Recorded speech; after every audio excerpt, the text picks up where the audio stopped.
Санжыра радиосунда Шамчырак. Дүйнө жана кыргыз адабиятынан тандалма чыгармаларды Санжыра менен бирге окуңуз. Акутагава Рюноске. Түпкүрдө.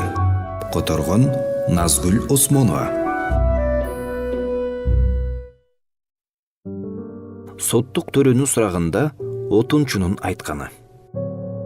Ооба, өлүктү мен таптым. Бүгүн эртең менен адатымча тоолор жака жыга чыгуу үчүн жөнөп кеттим. Ошентип тоо түбүндөгү токойчодо өлүк дене жатыптыр. Кайсы жерде дебейсизби? Болжол менен Ямайсынга кеткен жолдо 4-5 чакырым алыстыкта. Бул бамбук дарактары солкулдак, жаш криптомерия дарактары аралашып өскөн элсиз жер. Сөөктүн кийгени жеңи ачык бозомтук көгүш чапан менен эски эбоси шапкеси экен. Мындай баш кийимди борбордо гана кийишет. Сөөк чалкасынан жатыптыр. Иш мындай болуптур. Анын денесинде бир гана жараат болуп, бирок ал дал көкүрөк тушунда экен. Андыктан айланадагы кургак бамбук дарактары кудум кызыл боекко боелгон сымал сезилет. Жок, кан акпай калыптыр. Ооба, дагы бир байкаганым, жараатка конуп алып, менден коркуп да койбостон сайга кан соруп жатыптыр. Кылыч же ушуга окшогон нерсе жок бекен дейсизби? Жок, ал жерде эчтеке жок болчу. Болгон өлүк жаткан криптомерий дарагынын түбүндө жип жатыптыр. Анан дагы, ооба, жиптен башка ал жерде тарак жаткан. Дененин айланасында ушул эки буюм гана жатканын көрдүм. Теректеги чөптөр менен күйүлгөн жалбырактар катуу уйпаланган. Өлгөн адам жашоосуна оңой бербегени көрүнүп турат. Аттар жок беле дейсизби? Ал жакка эч кандай аттын буту жете албайт. Аттар жүрүүчү жол түпкүрдүн ары жагында. Соттук төрөнүн сурагында жер кезген кечилдин айтканы. Өлгөн адам менен кече жолуккам. Кече, менимче чак түштү. Кай жерде дейсизби? Секиямадан Ямайсынга кеткен жолдо. Ал атта отурган аял менен Секияма тарапка бараткан эле. Аялдын башында кыр буусу кенен жүзүн жапкан баш кийим болгондуктан анын жүзүн көрө алган жокмун. Хаги гүлдөрү менен саймаланган жибек көйнөгү гана көрүнөт. Алардын мингени кыркылган жаалдуу жерде ат беле. Бою кадимкиден бир аз өйдөрөк. Ооба, мен деген кечилмин да. Мындай нерселерди жакшы түшүнө бербеймин. Эркек болсо, анын белинде байланган кылычы да, далысына асынган жаасы да бар эле. Азыр дагы анын сырдалган саадагынан 25 жебе чыгып турган эсимде. Ал минтөөлөрү түшүмө да кирбептир. Аныгында адам өмүрү шүйдүрүм же чагылган сымал көз ирмемде жок болот. Мунун канчалык кайгылуу экенин сөз менен айта албайсың. Соттук төрөнүн сурагында күзөтчүнүн айтканы. Мен кармаган адамбы? Бул атактуу каракчы Тедземару. Мен аны кармаганымда ал аттан жыгылып, Авадогиттеги көпүрөнүн жанында онтоп жатыптыр. Качан? Кечээ кечинде. Күзөттүн 1-саатында. Өткөн жолу аны кармап ала жаздаганымда үстүндө азыркы көк жеңсиз чапаны менен белиндеги кылычы бар болчу. Бул жолу көрүп турганыңардай жаа менен жебеси да бар болуп чыкты. Ушундай дегилечи. Булар ошол өлтүрүлгөн адамдыкы экен. Анда аны Тадземару өлтүргөнү шексиз. Тери капталган жаа, кара сыр менен сырдалган саадак, карчыганын канатынан жасалган 17 жебе. Мунун баары өлтүрүлгөн адамга таандык болгон. Ооба, сиздер айткандай ат кыска жалдуу жерде ат эле. Тагдыр ушундай көрүнөт. Ал үстүндөгү адамды алып ыргытыптыр. Ат көпүрөдөн алыс эмес жолдогу чөптөрдү оттоп жүрүптүр. Артында сүйрөлгөн чылбыры бар. Бул Тедземару борбордо тентиген башка каракчылардан айырмаланып, аял дегенде эт бетинен кетет. Эсиңердеби, өткөн жылы Бинзурунун урматына салынган Акиторибе ибадатканасынын артындагы тоодо кыз жетелеген аялды өлтүрүп кетишкен. Менимче алар зыяратчылар болсо керек. Бул иш Тедземарунун колунан келген деп айыпташкан. Жерде ат минип келаткан бул аял дагы эгерде эркекти ала өлтүрсө, анда ал кайда кетти? Тагдыр эмне болду? Белгисиз. Аралашканым үчүн кечирип коюңуздар, бирок муну иликтеш керек. Соттук төрөнүн сурагында кемпирдин айтканы. Ооба, бул менин кызым турмушка чыккан кишинин сөөгү. Бирок ал борбордун тургуну эмес. Ал Какуфу менен Вакастан келген самурай. Аны Канадзава Такехиро деп аташат. Жашы 26-да. Жок, ал ким бирөөнүн каарына калмак эмес. Анын мүнөзү абдан жумшак. Менин кызымбы? Кызымдын аты Масаго. Жашы 25-те. Мүнөзү тайманбас, ар кандай эркектен кем калбайт. Такехиродон башка сүйгөн адамы эч качан болгон эмес. Кызым кара тору, сол көзүнүн алдында меңи бар. Жүзү кичинекей келип, бир аз сөлпүрөк. Кечээ Такехиро менин кызым менен Вакаска карай жол алган. Кайсы күнөөбүз үчүн бизди мындай бакытсыздык басты? Кызыма эмне болду? Күйөө баламдын жазмышына айла жок. Бирок кызым үчүн санаам тынбай жатат. Мен карыган кемпир, баардык ыйыктардын атынан суранам. Болгон токойлор менен шалбаларды карап чыксаңар да, мага кызымды таап бергиле. Бул Тадземару дегениңер эмне деген карасан атайын эме? Күйөө баламды эле эмес, кызымды дагы. Бир сөз айта албай өксүп ыйлайт. Тадземарунун моюн калуусу. Ал адамды мен өлтүрдүм, бирок аялды өлтүргөн эмесмин. Ал кайда жоголду? Муну да билбеймин. Токтоп тургула. Мени канчалык кыйнаганыңар менен өзүм билбеген нерсени айтып бере албаймын. Анын үстүнө болоору болгон соң коркуп отурбайм жана эчтекени жашырбаймын. Мен бул эркек менен анын аялын кечинде чак түштөн өтүп кезиктирдим. Эскен желден жибек жамынчысы булая түшкөн аялдын жүзү саамга ачыла калды. Көз ирмемге гана жылт этти да кайра жабылды. Балким ушундан уламбы, айтор мага анын жүзү аял Кудайдын жүзүндөй көрүндү. Ошентип мен ошол заматта түгүл эркегин өлтүрүүгө туура келсе да аял меники болот деп чечтим. Силерге бул коркунучтуу көрүнүп жатабы? Арзыбаган иш. Эркекти өлтүрүү кадимки эле окуя. Аялды элеш үчүн эркекти дайым өлтүрүшөт. Болгон айырмасы, мен белимдеги кылычым менен өлтүрөм. А силер баарыңар кылыч менен эмес, бийлигиңер, акчаңар, а кээде жагалданган сөзүңөр менен өлтүрөсүңөр. Албетте мындай болгондо кан төгүлбөйт. Эркек бүтүн бойдон калат. Ошентсе да силер аны өлтүрдүңөр. Эгерде кимдин күнөөсү оорураак экенин ойлонсо, мениби же силердиби? Ким билип отуруптур? Санжыра радиосунда Шамчырак. Дүйнө жана кыргыз адабиятынан тандалма чыгармаларды Санжыра менен бирге окуңуз. Бирок бул эркекти өлтүрбөй туруп аялга ээ болуу мүмкүн болсо, мага жакпайт дегендик эмес. А бул жолу болсо, аялга эркекти өлтүрбөй туруп ээ болом деп чечтим. Бирок өткөл жолдо мындай ишти жасай албайсың. Андыктан алай көнү токойдун түпкүрүнө кантип азгырууну ойлондум. Бул кыйын деле эмес болуп чыкты. Аларга жолдон кошулган жолоочу катары жанаша басып, маңдайдагы тоодо коргон бардыгын, аны казганымды жана ал жактан көптөгөн күзгүлөр менен кылычтарды тапканымды, анын баарын тоонун алдындагы токойчого эч ким көрбөстүк үчүн көмүп койгонумду, эгерде каалоочу табылса ага кайсы буюмду болбосун арзан бере саларымды айттым. Эркек акырындап менин сөзүмө азгырыла баштады. Мынакей анан, эмне деп ойлонуңар эле? Ач көздүк деген эң коркунучтуу нерсе. Жарым саат өтпөстөн алар атынын башын бурушуп, мени менен тоого кетчү чыйыр жолго түшүштү. Биз шалбаага келгенибизде мен буюмдар чытырман токойдун өзүндө көмүлгөнүн айтып, чогуу көргөнү барууну сунуш кылдым. Эркекти ач көздүгү кыйнап, албетте буга каршы болгон жок, бирок аял аттан түшпөй күтүп турарын айтты. Бул туура акыл эле, себеби аял токойдун калыңдыгын көрүп турган. Баары ойдогудай баратты. Аялды жалгыз калтырып, эркекти чытырман токойго алып кеттим. Чытырман токойдун четинде бамбук дарактары гана бар эле. Бирок биз жолдун жарымына жеткенде криптомерийлер да кездеше баштады. Мен ойлонгонду ишке ашыруу үчүн мындан ыңгайлуураак жерди табуу кыйын болчу. Бутактарды жылдырганча казына криптомерийлердин алдына катылган деген тарыхты айтып бараттым.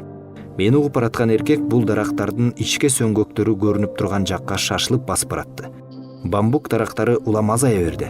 Криптомерийлер жолубузда турду. Ошондо мен капысынан ага асылып, жерге жыктым. Ошентип ал заматта дарактын сөңгөгүнө таңылып калды. Жип кайдан дейсиңерби? Кайсы каракчы жипсиз жүрөт? Жип менин белимде болчу. Кашадан өтүү үчүн ал мага дайым керек болуп калышы ыктымал. Албетте ал кыйкырбастык үчүн оозуна күйүлгөн бамбук жалбырактарын тыгып койдум. Эми аны менен алышуунун кажети жок эле. Эркегин тынчыткан соң аялга кайтып келип, анын жолдошу капысынан ооруп калганын жана көрүп коюшу керектигин айттым. Бул жолда максатыма жеткенимди айтып отуруунун кажети жоктур. Ал кырбуусу кенен баш кийимин алып, колумдан колун албастан токойдун түпкүрүнө карай басып жөнөдү. Бирок биз анын күйөөсү таңылган жерге келгенибизде, аял күйөөсүн көрөр замат колун колтугуна жиберип, канжарын сууруп чыкты. Мен эч качан мындай тайманбас өткүр аялды көргөн эмесмин. Эгерде ошондой этият болбосом, ичиме сокку жесем керек эле. Мындан кутулдум дечи, бирок аял тажаалдык менен канжарын шилтегилей берди. Бирок мен да бекеринен Тадземару экем. Акырында кылычка чуркабай туруп, аялдын колунан канжарын кагып жибердим. А колунда куралы жок эң эр жүрөк аялың да эчтекеге жарабайт. Ошентип өзүм каалагандай эркегин өлтүрбөй туруп, андан аялын тартып алдым. Ооба, эркегин өлтүрбөй туруп. Мен андан кийин да аны өлтүргүм келген эмес, бирок качан мен ыйлап жаткан аялды таштап токойдон чыгып кетким келери менен аял кокустан акылдан адашкан сыяктанып, жеңимден тартып, деми кыстыккансып кыйкыра баштады. Же сиз өлөсүз, же менин күйөөм. Силердин экөөңөрдүн бирөөңөр өлүшүңөр керек, а мен тирүү калганыңарга барамын. Мына ошондо эркекти өлтүргүм келди. Азыр муну силерге айтып жатканымда ырайымсыз адамдай көрүнсөм керек. Силерге ошондой көрүнөт, себеби силер бул аялдын жүзүн көргөн жоксуңар. Себеби силер анын жалындап күйгөн көздөрүн көргөн жоксуңар. Анын көзүнө көзүм чагылганда, турган ордунда чагылган уруп кетсе да, аны аялдыкка алгым келди. Аны аялдыкка алуум керек. Башымда ушул ой гана турду. Жок, бул силер ойлогондой кумарпоз аял жандуулук эмес эле. Эгерде мени бул сезим гана кыйнаса, аялды бутум менен жыга тээп кетип калмакмын. Ошондо эркек кылычын өзүнүн канына боемок эмес. Бирок дал ошол токой түпкүрүнүн күйгүмдө аялдын жүзүнө тиктегенимде, ал жактан эркекти өлтүрмөйүнчө кетпейм деп чечтим. Бирок эркекти өлтүрүүнү чечкеним менен арсыздарча өлтүргүм келбеди. Аны байлоодон бошоттум да мындай дедим: кел, кылыч менен салгылашабыз. Силер дарак сөңгөгүнөн тапкан жип, ошондо мен ыргыткан жип.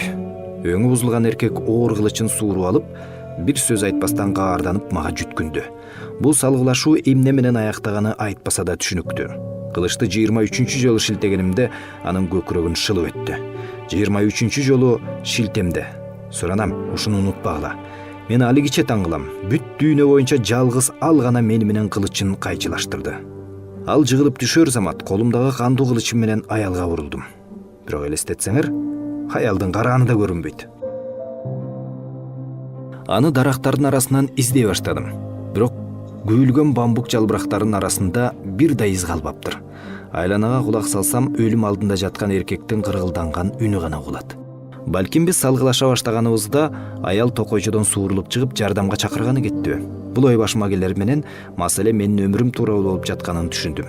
Өлүктүн кылычын саадак жебесине алдым да мурунку чыйыр жолго чыктым. Ал жакта аялдын аты мурункудай эле бейкапар чөбүскеп жүрүптүр. Андан кийин эмне болгонун айтып отуруунун өзү бейпайда. Бир гана айтарым, борборго кирер алдымда менде ал кылыч жок эле. Моюнга ала турганым ушул гана. Мени эң катаал жазага тарткыла. Мен дайым акырып менин башым кайсы бир түркүктө илинип турарын билгемин. Кемидзу ибадатканасына келген аялдын айтканы. Мага ээ болгондон кийин бул көк чапан эркек байлануу турган күйөөмдү карап мыскылдуу каткырды. Күйөөм үчүн абдан эле кыйын болсо керек. Бирок ал канчалык жулкунбасын, аны чырмап турган жип ого бетер денесине чырмалды. Эрксизден ага карап жүткүндүм. Жок, болгону ага карап умтулдум. Бирок тиги эркек буту менен мени жерге жыга тепти. Мына ошондо ушул иш болду. Ушул ирмемде күйөөмдүн көздөрүнөн кандайдыр бир сөз менен айткыс жалынды көрдүм. Айтып бергис. Атүгүл азыр да анын ошондогу көздөрүн эстесем дене боюм калтырайт. Бирок сөз айтууга жарабаган абалында күйөөм ушул бир көз карашы менен жан дүйнөсүндөгү бардык нерсесин айтып салды. Бирок анын көздөрү каарданууну да, азап тартууну да билдирген жок. Анда бир гана мага деген жек көрүү бар эле. Алар мына ушуну гана айтып турду. Тиги эркектин тепкисинен эмес, бул көз караштан коркуп, өзүмдү билбей бир кыйкырып эсимден тандым. Эсиме келгенимде көк чапанчан эркектин изи сууптур. Болгону криптомерия дарагына күйөө мурункудай эле байланып туруптур. Күйүлгөн бамбук жалбырактарынан кыйынчылык менен өйдө болуп, анын жүзүнө үңүлө тиктедим. Бирок күйөөмдүн көз карашы таптакыр өзгөрбөптүр. Анын көздөрү мурункудай эле муздак жек көрүү менен жашырынган жек көрүүнү билдирет. Ошондо эмнелерди ойлонгонумду, кантип айтарымды билбейм. Уят да, кайгы да, жек көрүү да. Теңс эле ордумдан туруп күйөөмө келдим. Угуп туруңуз, болуп өткөн окуядан кийин мен сиз менен кала албаймын. Мен өлүүнү чечтим, бирок сиз дагы өлөсүз. Сиз мени шерменде болгонумду көрдүңүз. Мындан кийин сизди тирүү калтыра албаймын. Канчалык кыйын болсо да күйөөмө дал ушундай дедим. Ошондо да күйөөм мага мурункудай эле жек көрүү менен карап турду. Көкүрөгүмдү жарып жиберчидей болгон толкундануумду басып, анын кылычын издей баштадым. Бирок кыязы аны каракчалып кеткен болуу керек. Кылыч гана эмес, атүгүл саадак менен жебе да токойдун эч бир жеринен көрүнбөдү. Бактыга жараша канжар бут алдында жатыптыр. Мен канжарды күйөөмө көрсөтүп, дагы бир жолу мындай дедим. Эми мен сизди өлтүрөмүн. Анан ошол замат артыңыздан кетемин. Күйөөм бул сөздөрдү укканда күчтөнө эриндерин кыбыратты. Албетте эч кандай үн угулбады. Себеби оозу бамбук жалбырактарына толгон эле. Бирок мен анын эриндерине караганымда дароо эле ал эмне айтканын түшүндүм. Баягы жек көрүүсүнөн жазбаган күйөөм мага бир сөз айтты. өлтүр. Рухеш бүгүнкү замандын интернет сайты. Андан кыргыз жана дүйнө жазуучулардын классикалык чыгармаларын окуй аласыз. Ошондой эле өз эне тилинде ою жатык, тили жетик келечек муунду тарбиялайлы десеңиздер, Рухеш сайтынан дүйнө эл жомокторун өспүрүмдөр үчүн окуп бериңиздер. Интернет айдыңынан Рухеш чекит KG дарегинен табасыздар. Эс акылдан дээрлик ажыраган абалда күйөөмдүн бозомтук көгүс чапаны алдындагы көкүрөгүнө канжарды терең малып алдым. Чамасы ушул жерде кайрадан эсимди жоготтум окшойт. Өзүмө келип көзүмдү ачканда мурункудай эле байланып турган күйөөм дем албай калыптыр. Бамбук сөңгөктөр менен чырмалышкан кою криптомери бутактарынын арасынан анын купку жүзүнө күн нурлары чачырады. Боздогонду күч менен басып, өлүү денедеги жипти чечтим. Андан соң мага эмне болду? Бул тууралуу айтууга күчүм жетпейт. Эмне гана кылбайын өлүүгө күч таппадым. Мен канжарды тамагыма такадым. Тоонун этегиндеги көлгө чөккөнгө аракет кылдым. Мен бирок мына өлбөдүм. Алдыңарда тирүү турамын жана муну менен сыймыктана албаймын. Балким боорукер, кайрымдуу, канон, Кудай мага окшогон эч нерсеге арзыбаган жандан жүзүн бурган чыгар. Бирок мен күйөөсүн өлтүргөн каракчы тарабынан мазакталган мен эмне кылышым керек?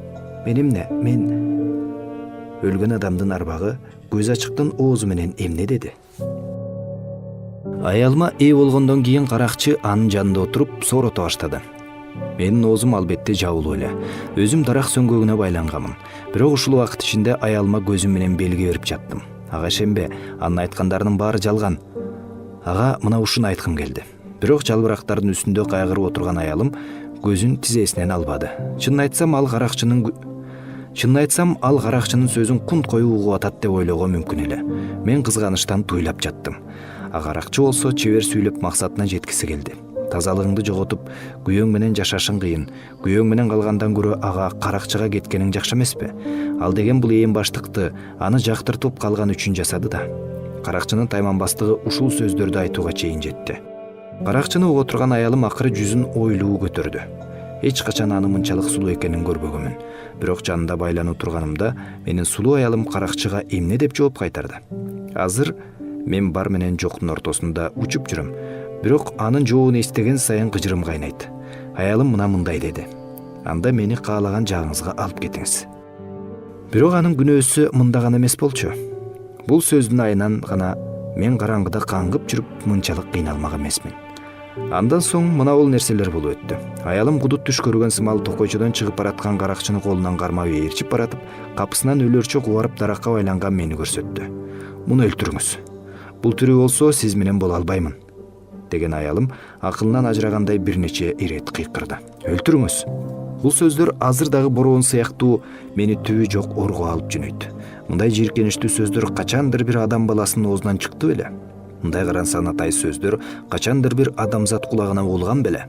Качандыр бир. Бул сөздөрдү укканда атүгүл каракчы да кубарып кетти. Өлтүрүңүз аны. Каракчынын жеңинде асылган аялым кыйкырып жатты. Аялымды тигиле тиктеген каракчы ооба деп да, жок деп да жооп кайтарган жок жана кокусунан эле аны үйүлгөн жалбырактарга карай ыргыта тепти. Колун көкүрөгүнө кайчылаштырган каракчы мага урулду. Бул аялды эмне кылуу керек? Өлтүрөйүнбү же ыракым кылайынбы? Жооп ордуна башыңызды ийкеңиз. Өлтүрсүнбү? Жалгыз ушул сөз үчүн мен аны бүтүндөй кечирүүгө даярмын. Мен олку-солку болуп турганча аялым капысынан кыйкырып жиберип, токойдун түпкүрүнө качып жөнөдү. Каракчы ошол замат артынан жүгүрдү. Бирок чамасы жада калса жеңинен да кармап кала албады көрүнөт. Мунун баарын жөөлүп жатып көргөнсүдүм. Аялым качып жөнөгөндө каракчы менин кылычым менен саадак жебемди алып, жиптин бир учун кесип койду. Анын токойдон чыгып баратып, күрөгөнү кулагымда турат. Эми өзүм тууралуу ойлонушум керек. Ал кеткенден кийин айлананын баары тыптынч болуп калды. Жок, баары эмес, жанында кимдир бирөөнүн боздогону али угулуп жатты. Аркандан бошонуп жатып кунт кое уга баштадым. Анан эмне болду? Өксө ыйлап жаткан өзүм болуп чыктым. Өлдү дегенде араң азап тарткан денемди сөңгөктөн бошотуп алдым. Алдымда аялым түшүрүп койгон канжар жаркылдайт. Мен аны өйдө көтөрдүм да бир шилтем менен көкүрөккө матырдым. Тамагыма кандайдыр кандуу толкун келгенин сездим. Бирок мунун азаптуу эч нерсеси жок эле. Көкүрөгүм муздап чыкканда айлана ого өтөр жымжыртыкка чөмүлдү. О, кандай жымжыртык эле дейсиң. Бул тоолуу токойчодо бир дагы чымчык сайрабайт. Криптомери менен бамбук дарагынын сөңгөктөрүндө гана батып бараткан күндүн аянычтуу нуру күйөт. батып бараткан күндүн. Бирок алар да акырында өчүп баратышты. Дарактар да, бамбук да көрүнбөй калышты. Ошондо жерде суналып жаткан мен дүлөй жымжыртыкка оролдум. Мына ошондо кимдир бирөө акырын жаныма басып келди. Мен бул ким экендигин билгим келди. Бирок айлананы караңгылык каптады. Анан бул кимдир бирөө көрүнбөгөн колу менен көкүрөгүмдөн канжарды сууруп алды. Ошол замат оозум кайрадан жайпаган канга толду. Ушундан кийин мен түбөлүк караңгыга чуңкудум.